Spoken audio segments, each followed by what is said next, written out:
The one and only Botticelli. Botticelli and Raphael, shirts and trousers. மூத்த பத்திரிகையாளர் திரு துக்ளக் ரமேஷ் நம்மோடு இணைந்திருக்கிறார். சார் வணக்கம்.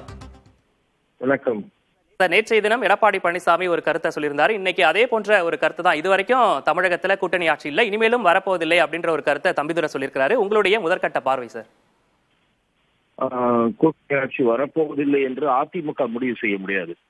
அதிமுகவுக்கு மெஜாரிட்டி கிடைக்காவிட்டால் வேறு என்ன வழி? அதே போல கூட்டணி கட்சிகளிடம் இடப்பங்கீடு செய்து கொள்ளும் போது கூட்டணி கட்சிகள் கிட்டத்தட்ட 90 தொகுதி அளவுக்கு பெற்றுவிட்டு அந்த கட்சிகள் எவ்வளவு வெற்றி பெறுகின்றன, அதே போல பிரதான கட்சியான அந்த கட்சி எவ்வளவு வெற்றி பெறுகிறது என்பதை பொறுத்து இருக்கிறது.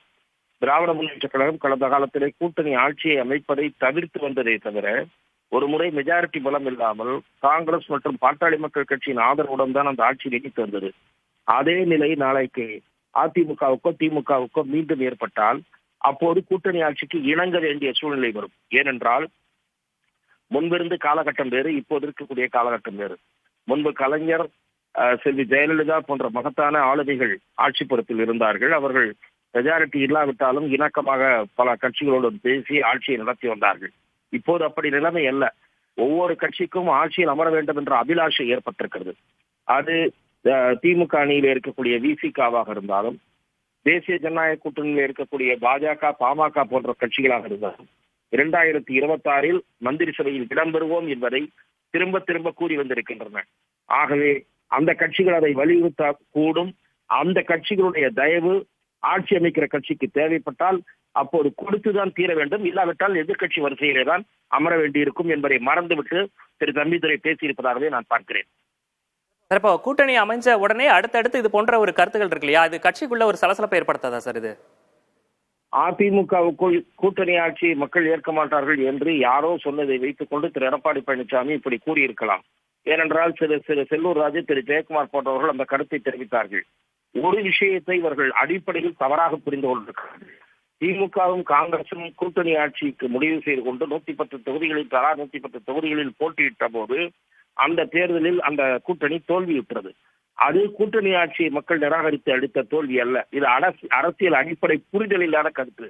அந்த தேர்தலில் திமுக கூட்டணி கண்ட தோல்வி என்பது மக்கள் தலைவர் எம்ஜிஆர் அவர்களுடைய ஆட்சி அநியாயமாக கலைக்கப்பட்டது என்று மக்கள் மத்தியில் எழுந்த கோபத்தின் விளைவே தவிர கூட்டணி ஆட்சி என்ற சித்தாந்தத்தை மக்கள் ஏற்காதது அல்ல. இதை பல அரசியல் விமர்சகர்கள் தவறாக புரிந்து கொண்டு பேசிக் கொண்டிருக்கிறார்கள். 1977 ஆட்சிக்கு வந்த எம்ஜிஆர் ஆட்சியின் மீது ஒரு குற்றச்சாட்டும் இல்லாத நிலையில் திரு சஞ்சய் காந்தியின் தயவில் திமுக அன்றைக்கு எம்ஜிஆர் ஆட்சியை கலைத்தது. எம்ஜிஆர் ஆட்சியை கலைத்தது அநீதி என்று மக்கள் கருதினார்கள். ஆகவே திமுக அணிக்கு சம்மட்டி அடி கொடுத்தார்கள். ஆகவேதான் அந்த அணி தோல்வியடைந்ததை தவிர கூட்டணி ஆட்சியின் காரணமாக அல்ல.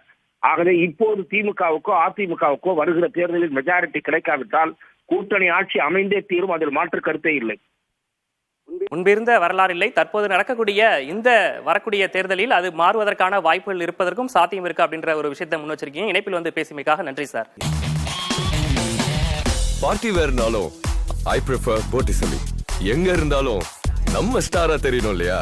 வெரைட்டியான கலர்ஸ், நியூ டிசைன்ஸ், அதுக்கு மேல ஸ்டார் லுக்.